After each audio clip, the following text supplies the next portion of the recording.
অনেক সময় ক্লাস ফাঁকি দিয়েও এদিকে খেলাধুলা করেছি গাছের উঠে। বাইক লাভাররাই বুঝবে।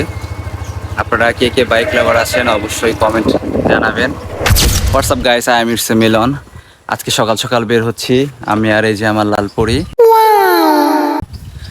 বের হচ্ছি হলো একটি মিশনটা হলো লালপরীকে আজকে খাবার খাওয়াবো। দেখবো লালপরি কতটুকু তেল খেতে পারে, খাবার আর কি। লালপরি বাইক, এই যে আমার বাইক। দেখবো আজকে কতটুকু তেল খেতে পারে। তো এই জন্য আজকে যাব চাটমোহর তেল পাম্পে। তো চলুন যাওয়া যাক। আর আপনারা গেস করতে থাকেন যে লালপরীকে কতটুকু তেল খেতে পারবে আর কি, বা কত টাকার বা কত লিটার খেতে পারবে। এই যে ট্যাঙ্কি, লালপরীর এই যে ট্যাঙ্কি, পেট, লালপরীর এই যে পেট এটা।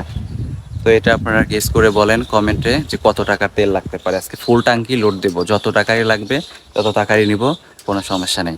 তো গাইস চলুন যাওয়া যাক। গাইস আমি একা যাচ্ছি না, আমার সাথে যাচ্ছে আমার বন্ধু রাকিব। আসসালামু আলাইকুম। আপনারা সবাই আমাদের ভিডিওগুলো দেখবেন আর আমাদের পাশে থাকবেন। আর অবশ্যই লাইক কমেন্ট শেয়ার করে দিবেন। আসলে একা গেলে কোথাও ভালো লাগে না, তাই আমার বন্ধুকে সাথে করে নিয়ে যাচ্ছি। আসলে বন্ধু পাশে থাকলে ভালো লাগে।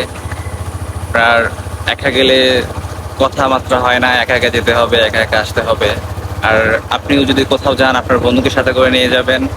গেলে পরে কথাবার্তা হয়, অনেক মজা মাস্তি হয়, বা কথায় কথায় কথার মধ্যে গল্প করতে করতে কোথাও যাওয়া যায়, আবার গল্প করতে করতে আসা যায়।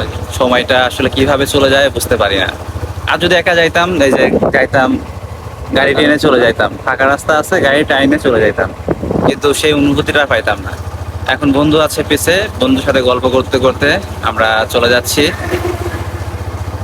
তো আপনারাও যদি কোথাও যান আর কি, আপনারাও আপনাদের একা না গিয়ে কাউকে সাথে, আপনার বন্ধু আছে, ফ্রেন্ড সার্কেলকে যেই থাক, যাকে ফ্রি পাবেন বা যেই থাকবে তাকে সাথে করে নিয়ে যাবেন। দেখবেন ভালো লাগবে, সময়টাও কিভাবে চলে যাবে এটাও বুঝতে পারবেন না। তো গাইস যাচ্ছি, ভিউটা দেখতে থাকুন। আমরা বের হয়েছি, রাস্তায় যাচ্ছি। সকালের বাতাস প্লাস বাইকের শব্দ, এই অনুভূতিটা শুধু বাইক লাভাররাই বুঝবে। আপনারা কে কে বাইক লাভার আছেন অবশ্যই কমেন্ট জানাবেন। এরকম ফাঁকা রাস্তা, এরকম পরিবেশ, সকালের হালকা বাতাস প্লাস বাইকের শব্দ, এই অনুভূতিটা আপনাদের কাছে কীরকম লাগে অবশ্যই কমেন্টে জানাবেন। তো আমরা আছি এখন, এটা হলো গোপালপুর, হরিপুরে যাচ্ছি। হরিপুর দিয়ে একটু চাটমোহর যাব। চাটমোহর তেল পাম্প, চাটমোহর বাস স্ট্যান্ড থেকে 4 থেকে 5 মিনিট লাগে বাইকে যেতে। তো আপনারা ভিডিওটা কন্টিনিউ দেখতে থাকেন। তো গাইস যাচ্ছিলাম তেল পাম্পে চাটমোহর। যাওয়ার সময় একটি ছোট স্মৃতিময় আর কি, ছোটোবেলার স্মৃতিময় জায়গা, ছোটোবেলার স্কুল সামনে পড়ে গেছে। এই জন্য কোনো কিছু না ভেবে আর কি ভাবছিলাম আসবো না, বা কেউ কিছু বলবে কি না। আসলে অনেক দিন ধরে আসা হয় না, একটু মন চাইতেছিল আর কি যে একটু ভিতরে গিয়ে ঘুরে আসি। রাস্তা দিয়ে যাচ্ছিলাম তো ভাবলাম যে ভিতরে গাড়িটা ঢুকাই দিই। তো এটা ভেবে আসছে আর কি, অনেক ভালো লাগতেছে। আসলে অনেক পরিবর্তন হয়ে গেছে, আগে যেমন ছিল, আমরা যখন ছিলাম এই যে সাইকেলগুলো এখানে ছিল না, তখন ছিল এই যে এই পাশ দিয়ে, এইখানে, ওই যে ওইখান দিয়ে। আর এখন এখানে নতুন একটা বিল্ডিং হচ্ছে, জানি না এটা কি হচ্ছে। আপনারা কেউ জেনে থাকলে অবশ্যই কমেন্টে জানাবেন। আর সব কিছু আগের মতো আছে। আমরা এই বাগানে কত খেলাধুলা করেছি, এইখানে স্কুল, অনেক সময় ক্লাস ফাঁকি দিয়েও এদিকে খেলাধুলা করেছি গাছের উঠে।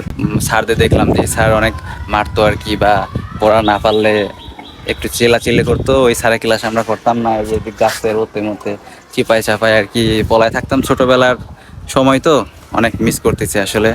আজকে আসছি, অনেক ভালো লাগতেছে। তো আপনারা এখন বর্তমান কেউ থাকলে অবশ্যই কমেন্টে জানাবেন। আর যারা এই স্কুল থেকে চলে গেছেন অবশ্যই আপনারাও কমেন্টে জানাবেন। আপনারা এই স্কুলটাকে মিস করেন কিনা অবশ্যই কমেন্টে জানাবেন। চলে আসছি চাটমোহর তেল পাম্প। আগে এক সময় এই রাস্তা দিয়ে লাইন থাকতো, লাইন যখন তেলের সংকট ছিল, আর এখন তেলের সংকট নাই, সিরিয়াল নাই। আমি আসছি, এখন মনে করেন তেল নিয়ে চলে যাব। এই যে কোনো সিরিয়াল নাই।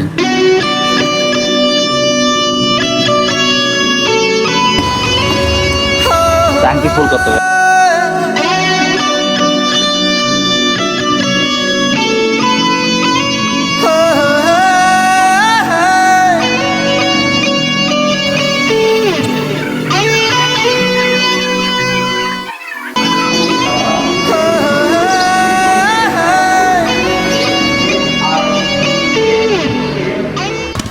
তো গাইস, তেল নেওয়া শেষ। এই যে ফুল ট্যাঙ্কি।